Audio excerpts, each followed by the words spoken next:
You are welcome to Zion City. If you live in me, if you live in me, if you live in me, if I one lane, you can't use the other lane. If you live in me, I will go here. If you live in what to here. Money in people's pocket.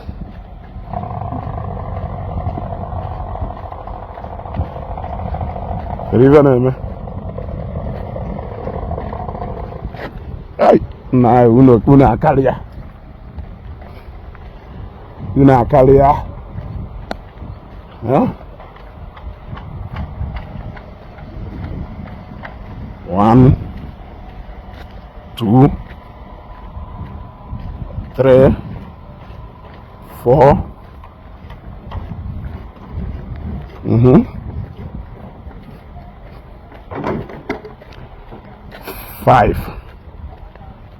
5 here, 5 here, 6 7 8 9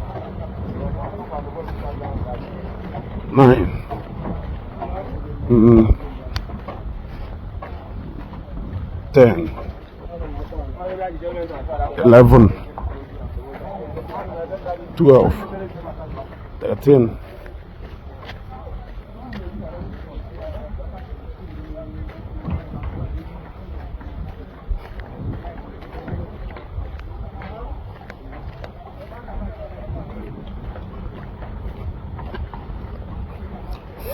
13 14 15 16 17 18 19 20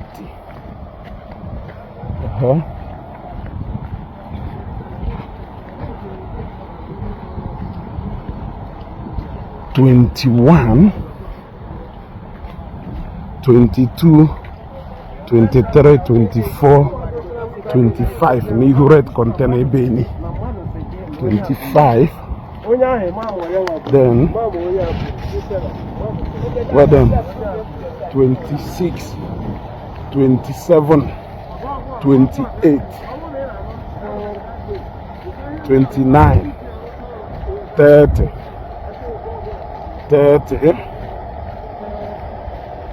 31 32 33 34 I kwesịrị n'ihu red containers container hey oge anyị gwara gị over 50 building iche no joke I lost go count na maguzi agụgo m over 30 something just elubogo n'isi o go oge anyị gwara gị over 50 building no on construction at the same time each and I project construction of one apartment on plot AC2 client Zion Prayer Movement Outreach and over 50 building and still counting. You can creating employment Marizien Madone no na site ya alụọlụ malụzie mmadụ one nọ na this site alụọlụ ma mmadụ one nọ na this site alụọlụ ime engineers one ji ọlụ ebe a nekwa nka construction of hotel plot number AC2 contractor another contractor Zion Prayer Movement another ma shipping sia ma material ma rod ma pipe ma ife niile ma aja ma okwute ọ bụla mmadụ ka egolie for real double low side elu so ọ bụrụ na this 100 days fasting you won't risk your life of ebiashebi jewo were ije lodge nekwo cement the other go nekwo onye nka games expert construction, another engineer. Brother, well done, no? So yeah, what it shows is that over 60 engineers are on site here. Now, Lolo, the other enable materials from Ndemad, enable materials from Ndemad. More than 1,000 workers on this site. I can't learn a story. What about if I name? Yeah, the Conde block industry no Ziaba. Now pussy block up Weber. The other go, brother. Okay. See, for there, they play the show. I hold you. Where million them what is an audio. Audio, they train like a jebu attachment. Umunna and Azuafia. After Azuya, by telling me, I check one name about a go to Pugoluya, and I put a pocket to Umunna. And now, when they can build an Anna lower back. If na video mill could move over 50, when they build an Anna lower back, tally 70 and still counted at the same time. Which is state, and even I look where I blow 1-story building or 2-story building. Yeah? What else does it take to start a university? What else does it take to start a secondary school? Can you take a university and a secondary school? Can which university? Well, the number of buildings if you go here. Which university? The another engineer, contractor, structure core, more over 80 buildings are now here with different engineers. One day no all about the other go. Engineers are on up one day yo. And all I can clear one now. The back I more foundations. Well, I bada. Only castle. Nandenaju.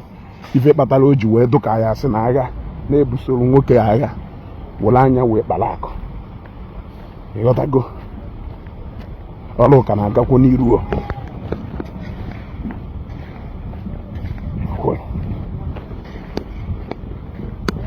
Ugadi vane. Oh belly gba. Oh belly gba. Hey. Na. If go there, aka kpojeku ile aga o nekwo. More foundations are coming. Akwe fukwalanka.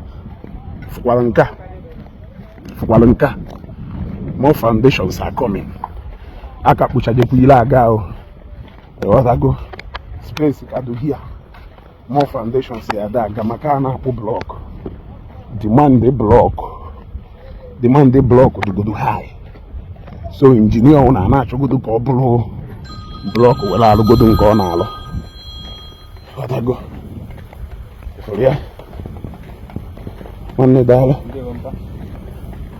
So now, I know we found it. What look at my van, my caterpillar and all Weber. In my shipping, so now Bagulu here. In my 3-part Jole Batagulu here. In my how many bags of cement, planks, rod, name them. Bataguleba. And I can judge the economic importance of Ifana Alu here. This is millions and billions of naira in our people's pocket on the Bonolu here. Engineers need and laborers need, suppliers need. Then you know tippers. Then you know what at this zone and kefa. Eh? On the construction of a construct double lane eba. What I go? E kana judge if I name kana aboku jugu nanya. He said that he water. Money they claim money water. He said that because the factory. Which factory anywhere? Where you will put on the kind of result in where different people will benefit and have money in their pocket. And Aluchi Ifan and Weber. You know the number of workers here at Weber. I don't want to know. Let her go. Don't want to know. So, okay, I wouldn't know if you na phone them on not just get it, but I age when I chumuka or Makefa. We believe be melodia, on your melodia, but I come for. We believe be melodia. If I share bow, over 70 buildings that are not even 2-story buildings catch here back at the same time. Now we have another foundation. The peg can another peg can the foundation, and all these things. You by October, it's a so all now is on the Palaufu. Imesha a Palaufu Banava Kerivana, where Banawo were on April. Forget about that. The next time you will come to Ngobala, you will be comfortable in the Zion City. Ngobala. Kaisisa idea where poor. Late pass. Late trailers. No look on Aga. More than good. No look. Yeah. See the construction. Odogu. Okay. No, side any can see but no container body ni na there be flow material ka kushi spoon ime yo trailer ni no ni lebe ni busha shippings patronized by Umunai Mande na be a lesson door ife Mande na be a lesson door ife how many stores oh gonya what I go what here in their only two ways.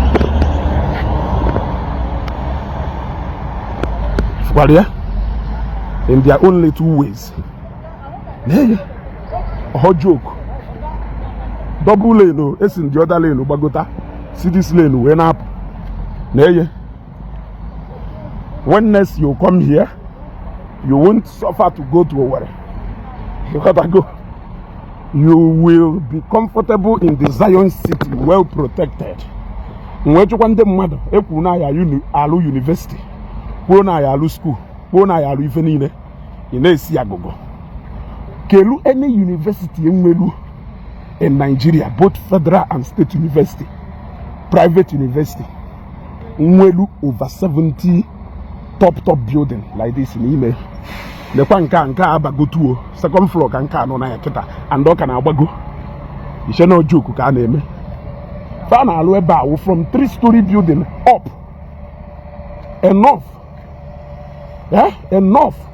in any university of any standard nwelu udi feature ya batasha ni meba because o joke na eye if na alu eba wo over. In fact, according to information, over 100 3344 5-story building with Aduni Meba. Or accommodate university, or accommodate secondary school, or accommodate every single thing. I just an industrial site.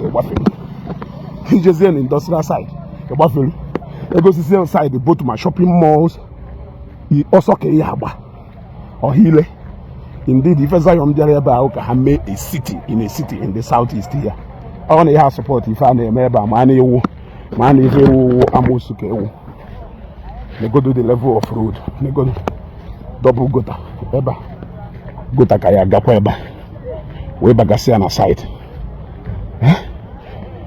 At least all of you get back over how long? When you just show on a site here, they will be able to have something. The foundation.